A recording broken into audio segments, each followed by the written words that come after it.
I think I might just get them all suicidal beforehand.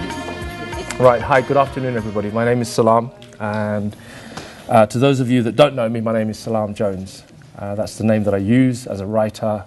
I scribble a lot, because it kind of helps with my therapy. If I didn't scribble, I'd end up in prison and stuff, and it's not good for anybody. So, I was asked to do this. Now, unfortunately, I've been really, really busy. And I know it sounds like I'm exaggerating. You have no idea how busy I've been. So I did this lastminute.com. If it sounds unprofessional, please forgive me. If it sounds like it's just waffle and not factual, again, please forgive me. All right? First of all, I'd like to thank everybody who's actually bothered to turn up today. Yeah? Thank you very, very much for your support. And for that, I think you deserve a round of applause. I've actually got something to read out, but I've also got a bit of funny humour for you as well that was sent to me by a friend who, when he heard that I was doing something on the changing culture of British Bengali marriages, he sent it to me. And it's kind of like a bit of satire, so you guys can hear that if you want. Or you can hear me waffle on my boring stuff, yeah? It's entirely up to you. But before I do continue, I'd like to say, first of all, that a little bit about the organisation. How many of you actually know about Brick Lane Circle? A fair amount, but there's also a fair amount that don't know about Brick Lane Circles. Right? Brief introduction. Brick Lane Circle is an organisation founded by Mr. Lukman Ahmed, Muhammad Ahmedullah, and Shamsuzaman Chowdhury. Did I say that right? Okay. It is now in its 10th year and focuses on helping the British Bengali community grow as a diaspora by providing empowerment through knowledge and education. Many of our forefathers had little to no education and were not able to pass on historical knowledge about the development of Bangladesh, both pre and post 1971, to the younger British Bengali generation. Brick Lane Circle aims to address this issue by providing annual seminars, lectures, workshops, exhibitions, and even entertainment to educate the masses. Most of the activities are free, so as not to limit the availability of the activities to the wealthier classes. As well as trying to educate British Bengalis on the history of Bengal, ranging from the colonial period to the independence of Bangladesh, Brick Lane Circle also tries to instigate discussion and debate on the development and future of British Bengalis by providing a forum for open, honest and well-informed dialogue between scholars, academics and the working class. That's me, apparently. Right, it is also a huge believer in trying to instill a sense of pride and belonging amongst the younger third generation of British Bengalis, some of who have absolutely no love for their heritage or history. So that out of the way, we can continue this. Right, when Ahmedullah Bey asked me to present this topic on the changing culture of British Bangladeshi marriage, I was a little bit hesitant. Like, what the hell do I know? I didn't know what I was going to talk about. I didn't know what I could possibly contribute, and I didn't think I had enough to make it worth your while. And to be frankly honest, the people here that are talking today, I feel slightly out of my depth, because these guys are all like highly educated people and stuff, and they've all got letters after their names, and you know, mine's just S for Jones. Anyway, I didn't know what I was going to say. So, however, after some reassurance and a lot of bribery on Ahmedullah's part, I decided to give it a shot, and he convinced me to share some of my experience as a former matchmaker. So this is where I'm coming from. I used to run a company called Bo Selector, to give it its full name, and we tried for a period of 3 years, and we failed miserably at it. And not because we were not good at our job, it's because the demands and expectations from potential brides and grooms, it make it very, very hard work. But I'll go more into that in a bit. So really, it's those experiences as a matchmaker that I'm forming my talk on. Before I continue with my talk, I'd just like to say that my views are exactly that, my views. They're not facts, they're not documented, they're not researched. Although I did try to do some research into Bengali marriages in the UK, I don't think there is any definitive database of information that gathers marriage details of the Bengalis who have been getting married here over the past 40 years. One of the reasons for this being that Islamic marriage, as of today, right now as we stand, is not recognized by the state. And the only organizations that have documentation of any marriages are local, separated, independent mosques. Okay, so there's no one union. As far as I'm aware, There's not one database of stats and figures like you would get if it was a civil ceremony. Most people know that for a marriage to be valid in the UK, a civil registry marriage has to be performed. This is done according to the Marriage Act of 1949. What most Muslims in the UK will also know is that when a Muslim gets married, he or she will usually perform the Islamic nikah ceremony first or at the same time as the registry marriage. This is because Islam places great virtue and emphasis on the institution of marriage, and also culturally, many people feel they have not been truly married until they have had the nikah ceremony performed. Yes? Great stuff. Right, so with very few statistics to compare and even fewer reluctant candidates who wanted to talk about their wedding day, I did this appeal for like a whole bunch of people, like, please, can you come and talk to me about your weddings and marriages? Nobody stepped forward. Like, what the hell? Okay. I'll have to make stuff up, you know. I could only draw, however, with few reluctant candidates who wanted to talk about the wedding day or marriage afterwards, I could only draw on my own experience as a matchmaker to form any kind of opinion or conclusion on the changing culture of marriage within the British Bangladeshi diaspora. When Bangladeshi started coming to the UK in the 60s and early 70s, they came with the sole intention to work and eventually return to their homeland. It was mostly men that were coming here, married men leaving their wives behind, and single men assuming that they would return to Bangladesh when the time was right to marry. As the Bengali community formed a base here in the UK and planted its roots firmly in the ground, it became clear that the only way for young Bangladeshi men to marry was to return to the motherland or marry a white British wife. It would be fair to say that there was a shortage of Bangladeshi women of marital age in this country at that time. Yes. In the 80s, as our children, actually, let me pause it there. Would you like to hear this bit of humour I've got? Yes. Yeah? Okay, just because this is like a bit of satire. So no kids here, are they? No? Okay, this is a proper piss take of Bengali marriages, yeah? Ah, lovely, thank you. Right, so if we skim that, before we go back to the 80s, this is, somebody forwarded this to me, and I thought it was quite hilarious. But then I'm Bangladeshi, so I can understand the humour in it. And it's titled The Great Bangladeshi Weddings of the 1990s. No, okay. No. I can project my face on there if you want. No. The Great Bangladeshi Wedding of the 1990s. So this is the pre-wedding. And let's set the scene, yeah? So it gives you an idea of, when I go through the changing culture of marriage, you'll understand where I'm coming from as well. Right, so pre-wedding. The majority of one's life savings are spent on this one day. Come Monday, they'll all be down the post office claiming benefits. Wedding cards read like a CV, containing every qualification the couple have acquired. For example, Mr. and Mrs. Mia would like to invite you to the marriage ceremony of their beloved eldest son, Dr. Imtiaz Hassan Mia Tipu, yeah? MBBS, BSc, LBB, BLL, SHIT, A-star in GSE, English, Maths, Science.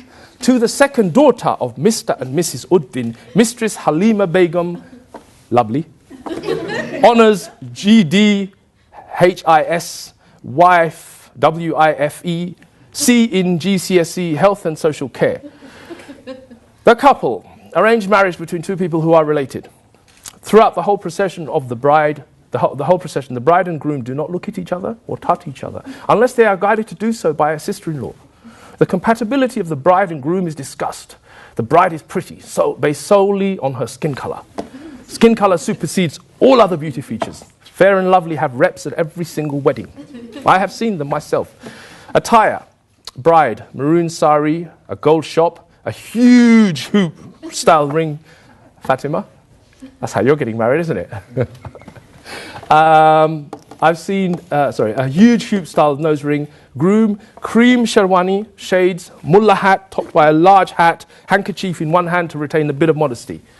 Women, multicoloured sequin sari, all the gold in the house and frizzy hair due to the absence of GHD straightener. Right. Men, burgundy, green, mustard suits.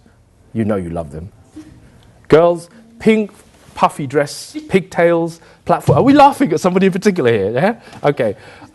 Pink, pigtails, flat platform shoes. Boys, curtain-style hair, watered down, typical black shirt, black trousers, white tie and white trainers.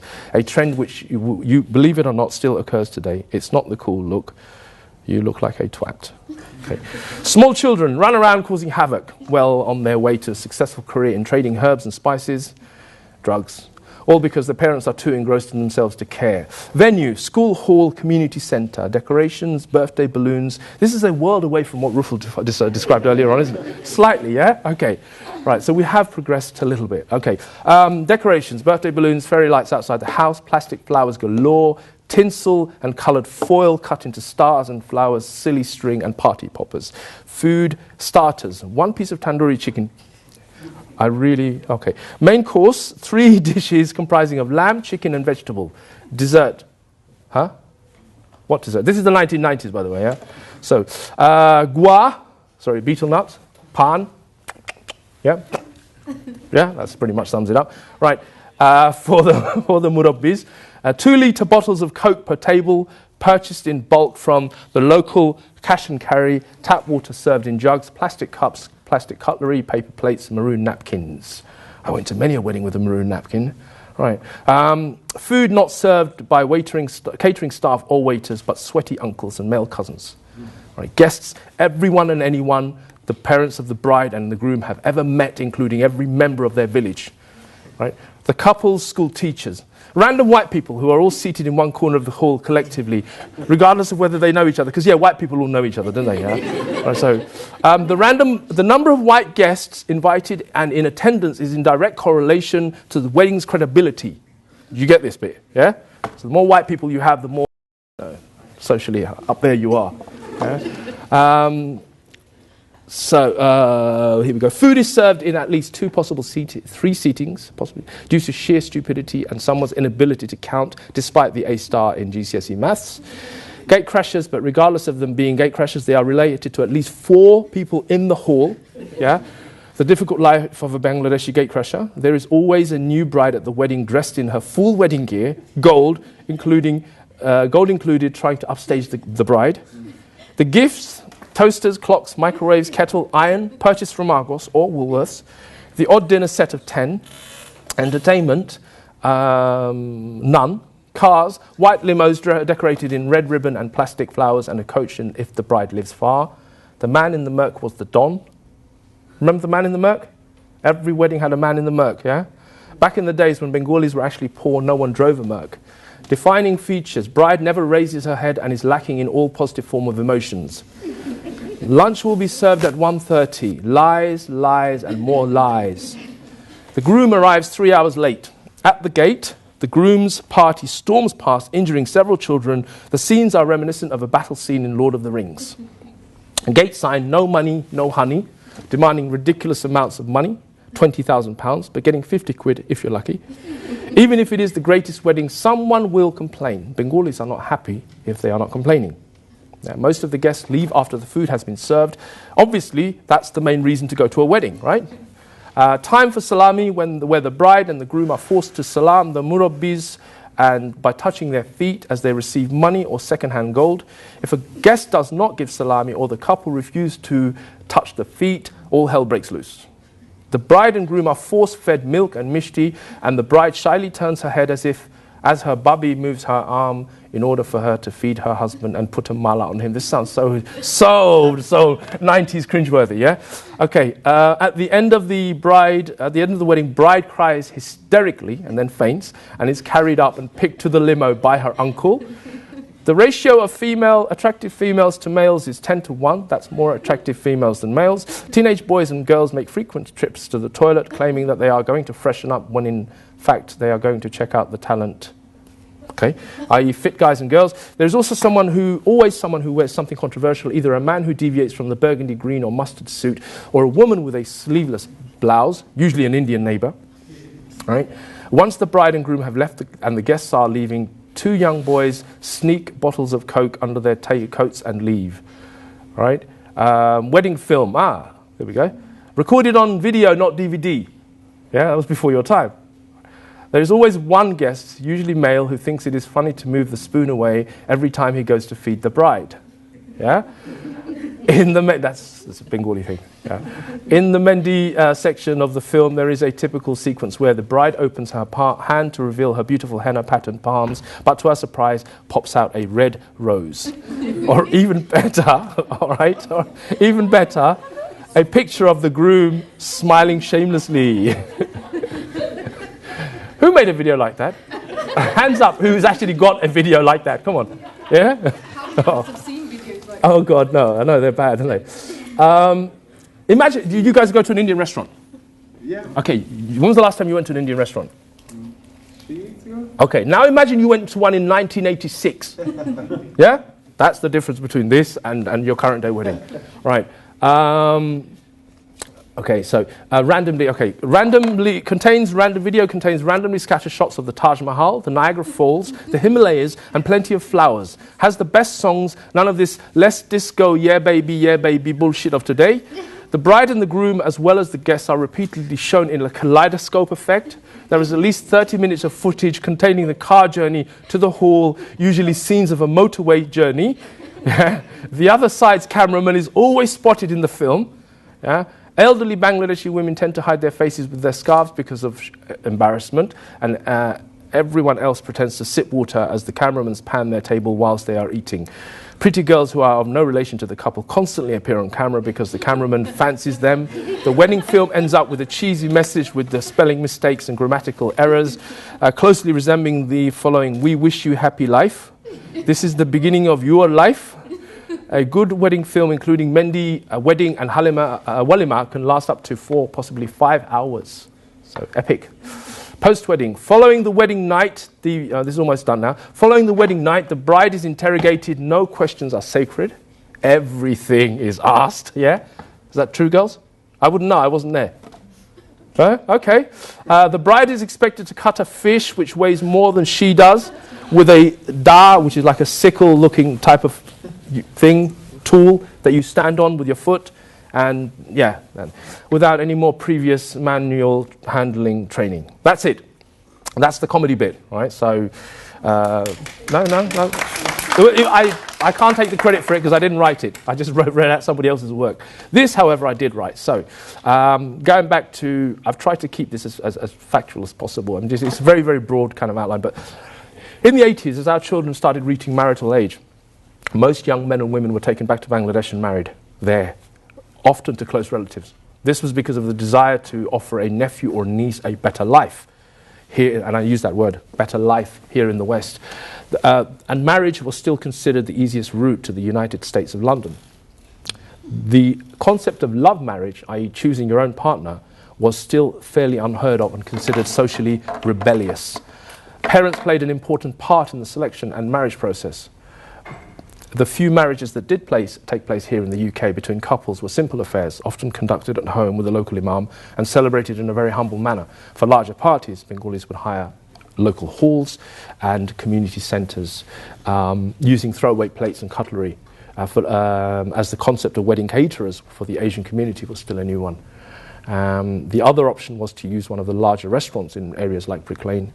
The concept of divorce was also still a very low one, almost unheard of in the community, and had a huge stigma attached to it. Marriage was truly for life and not just for Christmas. In the 90s, weddings were becoming slightly more glamorous, as the generation getting married mostly had been raised and educated here and had more Western expectations of their wedding day. This was also coupled by the fact that many households now had larger disposable income due to better and multitude job prospects by the offspring. The 90s also saw the rise of the Bengali wedding industry. Photographers, caterers and venues were creating a whole new chain of supply for the growing demands thrown at them by the Bengali community. Although the freedom to choose your own spouse was being accepted on a more regular basis, families still played a very important role in the wedding and pre-wedding talks that was part of the process. The sinifan, the engagement, was kept small and intimate, with emphasis being placed on the wedding day itself. Even though Bengalis had more money, weddings were getting more and more expensive, and it was becoming important to focus resources where it was needed. Divorce rates, although not unheard of, were still at a very low level and came with a certain level of social stigma. Divorce was a last resort, especially for women with children, often still financially dependent on the husband. Many a wife would tolerate extreme behavior from her husband for the sake of her marriage. By the 2000s, weddings in the Bengali community had taken on a very new meaning. Lavish amounts were being spent, often large enough to put down as a deposit on a house. 50 to 60,000 pounds was not an uncommon figure to spend on a grand wedding. Bengalis were being influenced by both the Western world they lived in and the Bollywood industry that was constantly on their television screens. They were being torn by both cultures. On the one hand, they wanted to conform to tradition and please the elder generation, but on the other hand, they wanted to keep up with the Joneses. They wanted the large, extravagant cars and the high-profile venues. They wanted their special day to resemble a photo shoot from the many Asian wedding magazines that had started up to add more fuel to the Bengali wedding industry. They insisted that their special day was filled. Sorry, bear with me. They insisted. This laptop. Hold on 1 second. Sorry. Where are we? Yeah. They insisted. Sorry, 2000. No, I'm improvising. Hello, everyone. Right. Yeah, no. Okay, so although the cine funding itself was kept small emphasis, divorce rates, although not unheard of, divorce was the last. Okay, I've got it. Sorry, you know what? This Mac is just playing up, and it's just right. Okay, here we go. On the one hand, they wanted to conform to tradition and please the elder generation, and on the other hand, they wanted to keep up with the Joneses. They wanted the large, extravagant cars and the high-profile venues. They wanted their special day to resemble a photo shoot from the many Asian wedding magazines that had started up. To add more fuel to the Bengali wedding industry. They insisted that their day was filled with chocolate fountains and diamond-shaped sweets on each seat. They wanted that their wedding was the talk of the 1,200 plus random strangers, as well as the close 100-something who attended their special day. Sadly, it's become an industry where more and more people are setting up shop to take your money, and more people are happy to spend the deposit of a large house on one day, and then live with their in-laws for years until they can afford a deposit to buy their own place. Couples were making a huge deal with all the aspects of the wedding, including the cine fund, the engagement. Now they were spending the same amounts on a small engagement as was actually spent on an actual wedding back in the 80s. And the idea of parents selecting a spouse is also now getting frowned upon by a lot of the generation growing up here. In fact, it would be fair to say that the parents often had very little to none control over the wedding or the marriage talks. Often the marriage was agreed beforehand, and the elders merely were there on display to show their consent. It was also almost socially uncool if one didn't select their partner or ever have a relationship with them prior to the wedding. Another social trend that has seen a large shift in attitude was the practice of interracial marriages. Whereas in the 80s and the 70s it had been Bengali men marrying non-Bengali women, roles were getting reversed and it was now the women who were marrying partners of non-Bengali origin. Men and women were still travelling to Bangladesh to find a spouse, but this was on the decline for a number of reasons. Firstly, there was a cultural compatibility incompatibility cited by the intended bride or groom. So, like in our experience, when we said, "Why don't you just go home and marry?" They said, "No, I'm just." It was a really polite way of saying, "You know, no, I'm better than that." It's actually really it was a really snobbish way of saying, "I'm better than that." But it was a very snobbish attitude. One of the things that we tried to do with Bo was trying to make people think about the concept of marriage and the concept of a future partner, rather than, "Oh, he ticks all my boxes." No one ticks all your boxes, love. You're delusional, you know. And anyway, so I'll get into that in a bit. But so sadly, it's the another trend. Hold on 1 second. Sorry.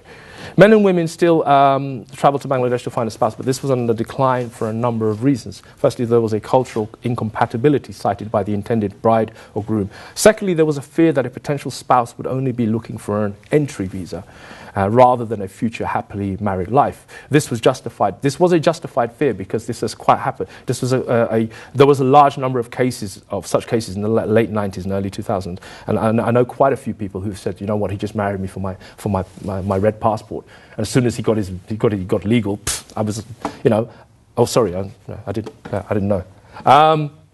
But you can come up here and share your experiences if you want, by all means. No, I was going to say I don't invalidate that. No. Oh, I thought you said I was one of them. No. Oh, actually, I don't. Okay, no, whoops, I don't. Yeah. No, I'm just. It's no.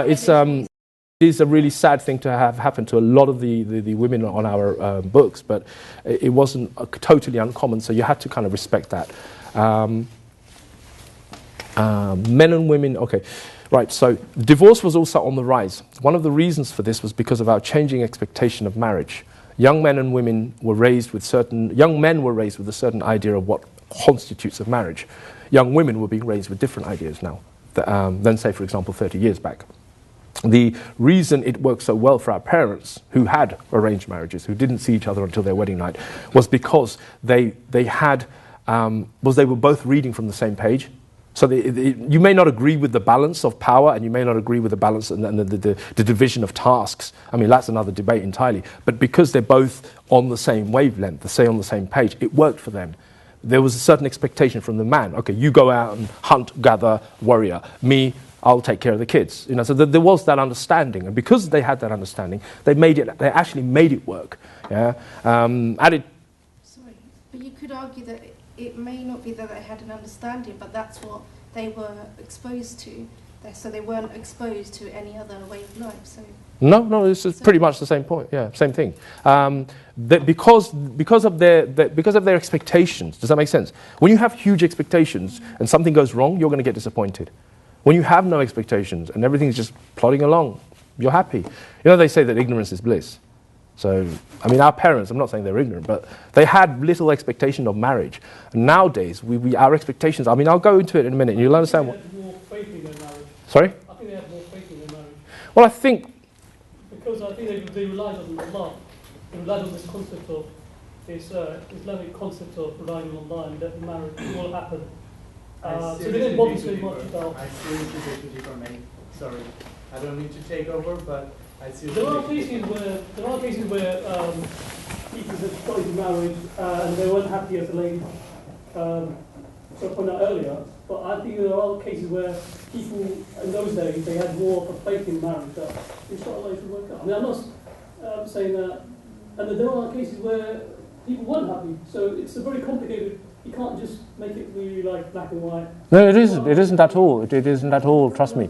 It's really, really sad that divorce within our community, and for those of you that are not Bengali, let me explain. I grew up in the early 70s here, and I grew up with a very traditional set of parents. And my parents, they used to argue like cats and dogs. Yeah, she would do his head in. Yeah, she would literally back, do his head in. And he was not a physical man, but he wanted to kill her at certain points, you know. And I kind of, as a man now, I kind of respect that. Not agree with it, but I kind of understand where he's coming from. Anyway, the day she died, he cried his eyes out. Yeah, they stayed married. They were married for 25, 27, I'm 26, yeah, 28 years. They went through that crap. Yeah, because divorce was not an option for them. There was a social stigma attached to divorce. Yeah, he married once, she married once. That was their chosen fate. They accepted, like the man said.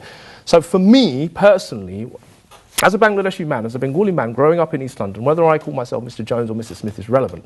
Yeah, I have no cultural identity issue here. Yeah. For me, it's really disheartening, heartbreaking almost, to see my people.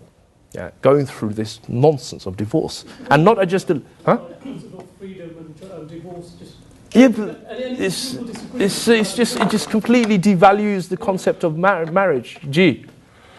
Sorry, I just want to add, divorce has actually enabled and empowered a lot of people, particularly women who were stuck in. I'll get to that bit in a second. I think we're romanticizing our parents and grandparents' marriages here, because a lot of them were pretty virtual.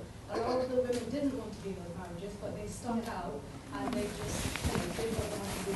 And added to that, women do have options to divorce. Well, are you saying that there's no divorce now? All right, I'll tell you what, guys. Listen. I think you should finish first. Listen, why don't I just read this really quickly, and then you guys can. I'll stand here and smile. Trust me, I have no issues watching you fight. Yeah, or even debate. Yeah. No, but debate by all means. Yeah. Okay, let me just finish this, and then you guys, we can go back and go through every point. And by the way, if anyone disagrees with anything I say, please tell me. Please don't sit there in the background. Yeah. Please tell me, because I mean, like I said, I wrote this 3 o'clock in the morning, man. I didn't know my ass from my elbow at the time. Right, so, and I was writing this now, as you saw, probably, right? Okay, so, right, where are we? Divorce is on the rise. One of the main reasons for this was because of our changing expectations of marriage. Young men were raised with certain ideas of what constitutes a marriage. Young women were being raised with different ideas. The reason it worked so well for our parents was they were both reading from the same page. there were expectations from the husband to provide, and there were expectations from the wives to fulfill. This worked well as there was an unwritten understanding. 2010 has seen a massive increase in the levels of decadence. Brides wanted to be treated like princesses and queens, and grooms wanted to be viewed like mafia dons. The budgets spent on cars and makeup artists were almost eye-watering. It was seen that there is a wedding on every day of the week, and the next one has to be bigger than, grander and more extravagant than the last one. The wedding has now become a week-long grand and lavish affair, started with the cinefun, the mendi night, the marriage, and then concluding with the walima. Yeah. The concept of arranged marriage has almost disappeared now. Most couples meeting through social circles, or again, you can say it's arranged, but it's more of an introduction. Arranged is when you just really truly don't know each other. Boom, you turn up. Yeah, unless you're on that Channel 4 program. Yeah, arranged marriage is on their way out. So the concept of arranged marriage has almost disappeared now. Most couples meeting through social circles or through the internet.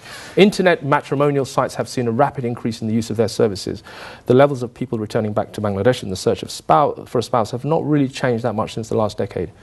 On the flip side, there is a growing trend. Now, Ruful actually mentioned this earlier on, and I'm one of these people, just so for your information. On the flip side, there is a growing movement who think that less is more, and are currently shaping social trends. They have smaller and more intimate weddings with a handful of guests and less cost attached. This is not just to save money, but also to not waste it frivolously.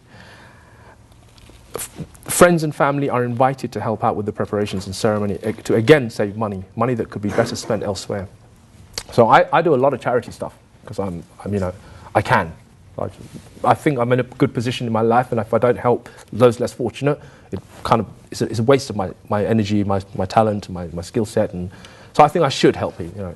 So I do a lot of charity work in Bangladesh and other places, and for me, to spend 20 grand on a wedding is insanity. I got married 2 years ago to a lovely lady, and when we got married, we had 150 guests. We had a barbecue, in our garden. We had a marquee, and we had a bouncy castle for the kids. And that was it. That was us done. 150 guests. Every guest who walked into our house, you could leave your wallet, your laptop, your phone on the side. Every single person who came to our house, we knew personally. There was no random strangers. There was no. And I think the whole thing. I put a budget of 500 quid on it. Best wedding ever. And I've been to loads of weddings. And I honestly and truly, I actually preferred it that way. It's not about saving money. It's not about wasting it frivolously. Yeah, the marriage for us started that night. It didn't start that day. Does that make sense? A lot of people focus on the wedding more than the marriage, and that's one of the things that we're doing as a society. And my belief is we're doing something wrong. You're so focused on this one poxy day, where you're so nervous and your head is down like that, you don't even see anything. And it's all... Then you look back and no offense, Ruful man, but you have to pay him thousands of pounds for a video just to be able to see what your wedding looks like. Yeah? So, and he knows it. So on the flip side, again, there is there are more of our Bengali people, the younger generation are kind of waking up to the fact, you know what, I don't want a lavish wedding with 800 guests. I don't know these people. I will never see these people again. And they are, and it's almost like currently it's still very much a statement, but I'm hoping, and with the right kind of, raising awareness of it, I'm hoping that it will become a bigger trend, and we'll wake up to the fact that, you know what, we could feed, you read these stories about people of like, I've just spent £1,000 on my wedding, and I fed 1,000 people with the other 12 grand that I would have spent. Alhamdulillah, I'm happy for that. I'm happy to take my money and spend it elsewhere where it's needed most. Everybody got stuck in that day. It was, by far, it was one of the best days of our life. And we both agree on that. Everybody mucked in that day. Was there anyone here? Was it Fatima? I know you were away that year, weren't you? Yeah. It was nice. It was really nice, intimate. We've got photographs, and the kids loved the bouncy castle, and I was there cooking, and it was great. You can't. What more of a perfect day could you possibly ask for? So anyway, back to our right. As I've mentioned before, the levels of divorce, and I know this is going to get a little bit heated here, isn't it? Right, okay. The levels of divorce within the Bengali community are on the rise. This could be for a number of reasons. The main one being the lack of understanding of marriage and what it entails. Some men marry because they want a housewife, whereas some women think, I didn't study all these years to wait hand and foot on your parents. So there is there's a lack of, forget lack of communication, there's just a lack of understanding of what a marriage constitutes. You know, what do you expect from a marriage? It's a mutually beneficial agreement, right? To sort of scratch each other's backs until you both drop dead. Isn't that pretty much what it is, yeah? Other reasons are incompatibility and the reluctance to stay in a dead marriage. So, for example, you might be married to someone, whereas 20 years ago you would have been married off and that was it, that was your lot. You kind of accepted it, okay, he's my husband, you know. We don't really get on, we don't really see eye to eye, we don't really talk, but as long as we can kind of eat and live together, that's all good. Nowadays, women or men, they both have high expectations. So they thought, no, actually, she's not really my cup of tea.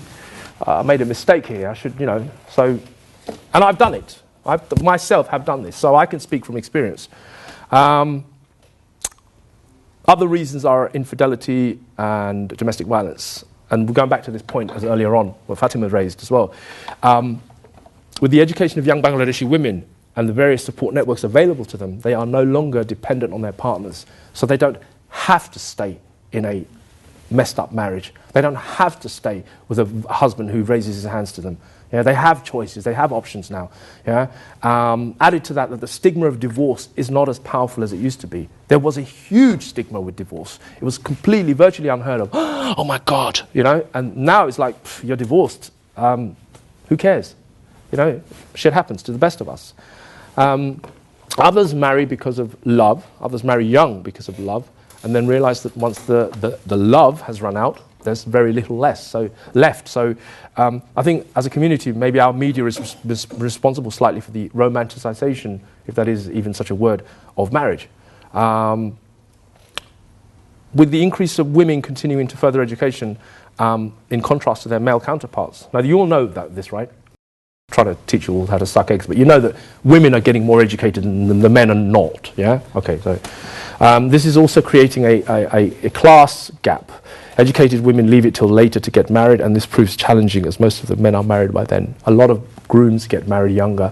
They're opting for work rather than education. The women are struggling to find husbands because they do continue to further levels of education and then look around and then there's no one there. The room is empty. So there is a huge shortage of potential grooms in the community. Also, now this is coming from a matchmaking perspective. Let me read you out something else as well. Both Selective was originally founded to counteract the rising divorce rates in the UK. On my journeys, I experienced a lot of single mothers within the Bengal community, and half my female friends they're all divorced and they've got kids. So I'm like, what is the problem? What is with you guys? I mean, are you doing something wrong? Are you not? I'm trying to understand. Then they told me the issues that they were having. So I founded this company to sort of not only challenge the stereotypes of divorce, not only to break that stigma of divorce, not only to re-educate our men that there's nothing wrong with raising somebody else's kids. They're children at the end of the day. The levels of single mothers Both Selective was originally founded to counteract the rising divorce rates in the UK through dialogue and the challenging of stereotypes. The levels of single mothers raising children on their own was worrying. It worried me so much that I founded a matchmaking service that not only did the matchmaking aspect of the process, but also informed and educated our people on the issues that were holding us back. Issues like education, skin colour, children from a previous marriage, marital expectations, equality in marriage, cultural identity, and the raising of children. I owned the business, but I had a partner who did the matches. I myself am not responsible for the matches. The reason why is a lot of our female potential brides, they wanted to be dealt with by a female. So I thought, fair enough. So I took on a female partner, and it was her, solely her. Okay, it's time for me to wrap up, so hold on. I owned the business, but I had a partner who did the matches. After 3 years and a handful of matches and many grey hairs, we decided that the headaches and the heartaches outweighed the rewards, and decided to close the matchmaking section and just continue with the social aspect of our work. The problem is, because of the large number of divorce rates in this country, what happens is a lot of these men then decide, okay, I've got a failed marriage now with the British wife, I'm going to go back to Bangladesh. I should have listened to my mum and dad. I'm going to go back to Bangladesh, I'm going to find a wife there. The women don't find it as easy to find husbands who will A, take on the fact that she's divorced, B, take on the fact that she's got kids. So the women in this country genuinely struggle to find husbands or potential husbands for a number of reasons. But the most common one that I hear from the men that I've spoken to is they put it in a really polite way. So they're like, you know what, she's had kids and I want to experience that with somebody who's never had kids because I've never had kids. It's such a cliche answer now for me to listen to. It's almost like they've practiced it enough times for it to be plausible. But the bottom line is they don't want to raise another man's kids. That's what it boils down to. As a consequence of the shortfall of potential groomers, as well as the stigma of children from previous marriage, Bengali women are now looking for partners outside of the Bengali community. Again, something some of our men seem to have an issue with, but you know what? Let's forget them. Right, that is my thing, my spiel. Right, you please question, fire away, talk to him, talk to her, stick your hand up in the air, raise any issues that you have.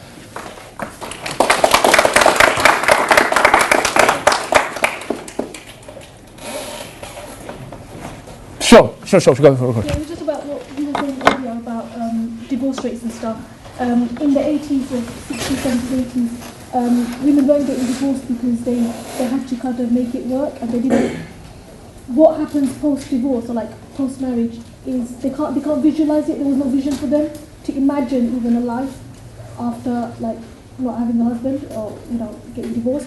So it wasn't as common then, whereas now there's more examples of it, and I guess that, as what Dina was saying, empowers women to feel like they don't have to stay because there is a life outside of marriage. I absolutely appreciate that, but I think on the other hand, there is another side to it where women are so empowered now that if the husband says something, that's it, click your finger, I don't want to. There is a certain element of truth to that.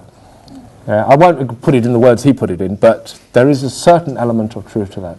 The same goes with the guy as well. I'm not saying that the same goes with the guy as well. Go on, the right. guy can't tolerate a little problem with divorce.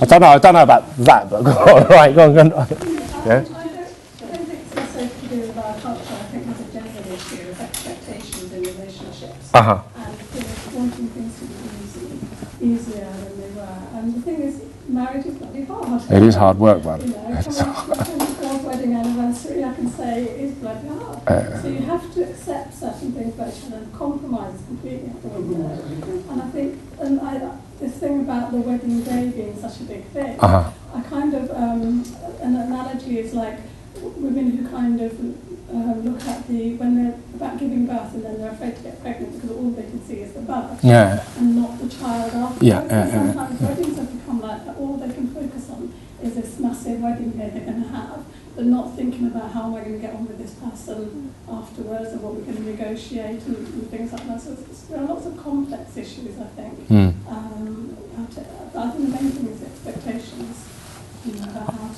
I tried to just give you a very brief summary of just my own experiences, but I think it is important that, like you said, marriage is hard work. I mean, I'll put it in a really, I'll come to you first. But I realized for my marriage to work, I don't have to love my wife, but I have to like her. And that is a big thing for us. Sometimes we wake up and we just think like, do I like you? Yeah? Really? Right, what's your... I was going to say, the whole thing about marriage, whereas previously, in previous societies like agricultural, feudal societies, it was the extended family networks. Marriage was about two families getting together and the whole big network. So there was all those pressures of keeping together and working on the land and what have you. Whereas now it's very much about two individuals getting together, two egos getting together, being fed by commercialism and the market, and it's a battle to resist all that. I agree. To keep the real essence of emotions and love together, despite all that, it's very hard, I think. But whereas previously, it was a different thing, wasn't it? I think it's also that people are always looking for a finished article, so they're always looking for Mr. Right or Miss Right, and they don't realise that actually it's about, you're both going to change and grow differently, and then how do you grow together? That people are just expecting for someone who's a finished article and that's who they want to marry, rather than how we're going to adapt to each other after we get married. I actually forgot to read out this tiny little couple of lines here. That when I was matchmaking, when we were running this matchmaking service, it was really just, we used to raise a lot of issues, and the stuff I used to hear from our matchmaker Asha, it would just make me laugh and cry and cringe, and like, really. So the demands of potential brides and grooms proved to be borderline absurd. Their expectations of a partner was heavily influenced by Bollywood, Hollywood. Everyone wants a Bollywood actress for a wife. Every bride wants a 35-year-old doctor who owns a football team and is a virgin. Yeah. Like he's waited 35 years of his life for you. Okay, every bride wants a 6-foot groom, forgetting that her own father's a 5'2". Bengalis don't grow to 6 foot, you know, unless they're on steroids. No, I didn't say that. Every groom wants a bride educated to PhD level, so she can give it all up and become a housewife. So there's just, I mean, one of the most stupid arguments I had was, I know a guy who just let me know when you want me to come off. Alhamdulillah, bhai. Just let me know. Just yeah, all right. I know a guy that he runs a recruiting company, recruitment consultant. Really nice guy. Really nice. Really like decent heart. I would happily marry one of my sisters off to him because I know he would take care of her. Yeah. He's short, he's dark, but he earns about 100 grand a year because it's his recruitment agency. He's the boss, he's the managing director. Because he doesn't have a university degree, the bride's party absolutely loved him to bits, regardless of his skin colour. I didn't say that, did I? You know what I meant, all right? Don't you go there. Okay? Despite his skin colour, despite his height, despite everything else, they loved him. The one thing they turned him down was he didn't have a university degree. Huh? It's a piece of paper just to put on the wall, man. There's another one. I mean, there are countless stories like this. It's ridiculous. She's Asian girls are they're growing up. They're getting taller and taller now. You know. No, they are. It's to do with the influence of Western foods in our diets and stuff. Yeah. Since McDonald's, we've all started to, you know. Did you know that the national basketball team in China is actually getting taller now? This is a fact. This is not just me. Yeah, it's the diet. What tablets? I don't know about that, but I mean, it's Pizza Hut and McDonald's and all the Western foods that are coming in. And anyway, so Asian girls are getting taller. I mean, one of my sisters is 5'10". Now, where are we going to find a husband for her? So, do you see where I'm coming from? So, because he's like an inch shorter than her, no, he's not good enough for me. The guy speaks fluent English. He's got a great job here. He's a doctor. Because he's a freshie, which means he just, you know, he's not here he doesn't have a British passport. She refused him, you know. The groom is really happy with the looks of the bride. He's happy with her personality, because she doesn't have he's a doctor, she's not. That's not good enough for him. Like, really. So, with these constant battles, you know, and you know, you get you really literally do get heartbroken because you're with them. You're with them on that journey, and you're like, yeah. So we've met up. We've made the date. Yeah, good. You turn up. She'll turn up, and then everything will go hunky dory. Please Allah, let them say yes. Yeah. So literally, you're like that, and then they phone you up and go, no. I liked her, but, you know, we just didn't have that click thing, you know, that click thing going on. And I'm like, what click thing, man? You have to wait 15 years to get that click thing. It doesn't just happen overnight. And I think that's what I meant by the romanticization of the whole concept of marriage. You think, you know, as soon as you walk in, Shah Rukh Khan style, music's going to start playing everywhere and the butterflies are going to go off. Yes, my dear, go on. Well, I just wanted to touch upon the issue of divorce again. Sure. Just on a... We're all divorced here. Go on, talk about it. I'm conscious of the time, but I just think it's a real shame that Bengali boys, if that's what you're saying, that they're rejecting divorcees because they've got children. I think that's a real disservice they're doing to themselves, and they're denying themselves a good, happy relationship if their reason for rejecting. Sorry, just allow me to finish. No. If they're rejecting I've got a friend who's married. No, but hold on, let me finish. He hasn't got a son. I mean, he hasn't got any children, sorry. But he's married a mother with 2 children. So I kind of disagree with that. No, but I'm just going by what the That's my close friend. Okay, this. He's married, You can't. Okay, You can't. But I'm just going by what I'm just commenting on what I've heard. So if that's a factor, then I think they're doing a real disservice to themselves, because those children will not remain children or babies forever. They will grow up, and then, you know, in 10, 15, 20 years to come, all that will remain perhaps in the household when the children have flown the nest will be the man and the wife. And if they're now rejecting that, you know, they're rejecting the relationship based on children, I just think they're doing themselves a big disservice. Right. Anybody else? Just wanted to comment. No. So Absolutely. they're not really, because I've got a friend who's got no children, but he's married a mother with 2 children. That's fine. I'm not saying it doesn't happen. Okay, can I just explain one thing? Right. First of all, personally, I personally would have no issues marrying a woman with children, without kids, with an alien, with a cat, a dog, whatever. It's irrelevant, man. But your friend, and I'm happy that you raised this issue. Your friend is one friend. You cannot generalize on the whole community. Just like I can't generalize on everybody with my words. I can't generalize. I'm just saying, you know what? In my experience, this is what I've noticed. And I know a lot of guys who will happily marry tomorrow, but as soon as they hear the kids, they don't. They're just, well, you know, I haven't got kids, and no, it is quite common in the end. And I wish. To raise that out to all the Bengali brothers out there. That you're doing. Right, you're going to kick me off. I'm sorry, we have to. One thing before I go. 30 seconds before I go. Right, guys, while you are here, while I've got your undivided attention, some of you may know that I went to Bangladesh for a while, and I took a camera with me, and I bumped my way around the country for 3 months. So anyway, I took lots and lots of pictures, and we put them into this photo album. And I'm selling them over there. All right, 20 quid. It's called Bangladesh Diaries. The advantage to the photo album is that from that 20 quid, 100% of the proceeds goes back to Bangladesh, to Dhaka and to Sylhet, to help some of the children that I met on my journeys. So if you're interested in helping charity, come and see me over there. If you're interested in photography, or if you're interested in seeing Bangladesh in its natural form and glory, come and see me over there, please. Okay? Thank you. Thank you.